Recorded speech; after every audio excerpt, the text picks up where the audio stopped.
supporting today? Cambridge. Cambridge. Well, I'm supporting Oxford. And are you guys friends, even though you're supporting rival teams? Yeah, friends until I start losing. And she wins. Yeah, exactly. And who's your favourite player on the side? Rob Stevens, I guess. Paul? Sean Morris is our favourite player. Yes. I don't know, man. Got to be the number 8, the big guy. How do you think the match is going to be this year? I think it'll be a tough battle up front, particularly tight 5 and back row. I think the game is probably going to be won and lost at the breakdown. So it's going to be a very physical contest. It's going to be tight. It's going to be a tough one.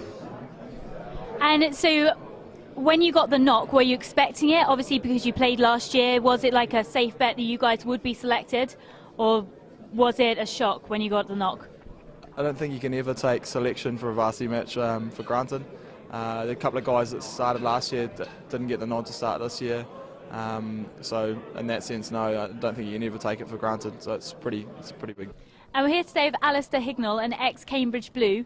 Can you remember your first varsity match for rugby? Oh, it was absolutely a wonderful occasion. I was 19, I was just a fresh undergraduate, just out of school, arrived at Cambridge, was lucky enough to get into this fantastic varsity side.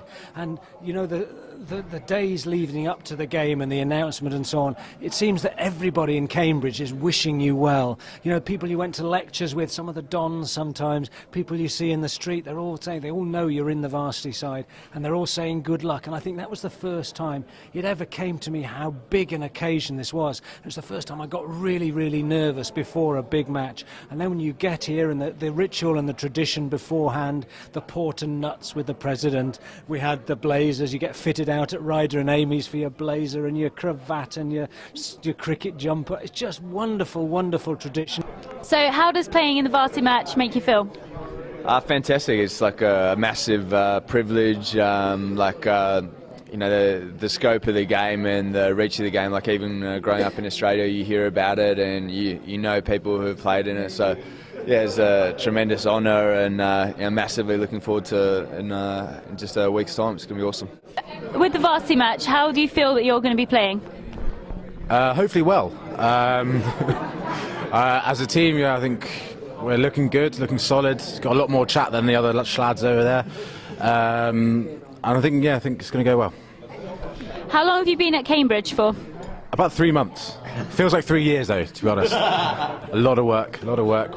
But I manage it, time managed well, it's good. And do you think Cambridge supports your training, and how does it impact on your academic studies? Cambridge is in the universities. Yeah, definitely. They've first and foremost, everyone's studies come first, and everyone recognises that. You know, where possible, the university can be accommodating, but we try and make sure it doesn't come to a decision between one or the other. We're good with our time and make sure that we can satisfy both. And what will you do in the last few days coming up to the match with the team? With the team, there's various sort of secret traditions that go on that have been going on for a very long time. So they definitely come into it and help sort of instill the feeling of history amongst the team. And then, but much the same. We'll be tapering off with our training, lightening it up quite a lot. But really ready to go 100% on the 8th. And can you tell us a bit about nutrition? Nutrition, well, I'm very keen on my nutrition. 6 meals a day, low GI carbs, brown pasta, no fats. Tend to have a lot of protein shakes as meal supplements. I'm very keen on my nutrition, as you can tell.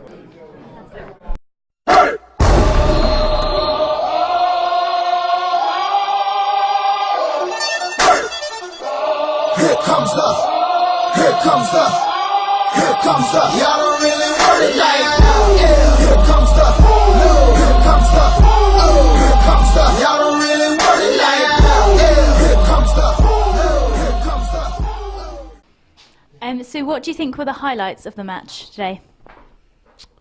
The highlights of the match, I think, would be our maul. It's something we've worked a lot over the last season, and it really worked well for us today. Much respect to do for our forwards, no doubt, in the work they did there, and it really performed well today.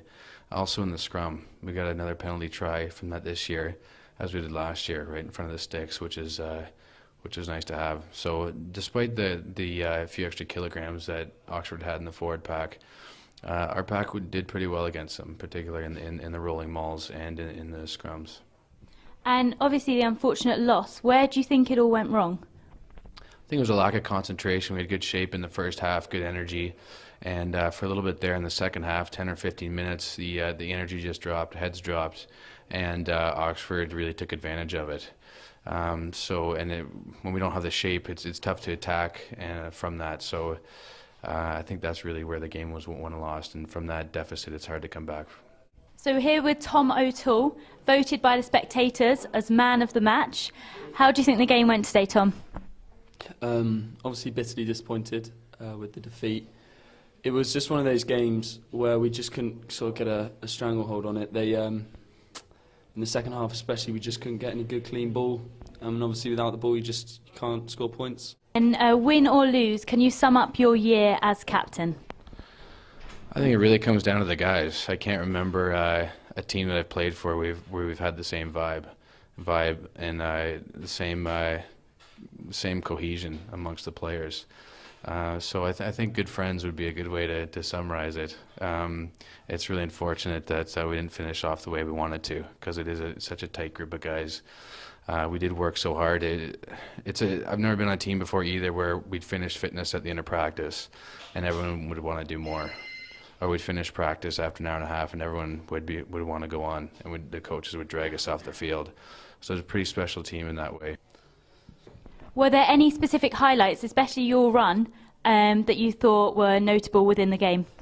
I think the experience as a whole was just a highlight. It's been a brilliant week building, as well. It's been a brilliant season, first and foremost. It's been a brilliant week building up to it, and today was just was wonderful. Shame we couldn't get the win, but I think that's just sport sometimes. I think on another day we could have and should have won that game. Here comes the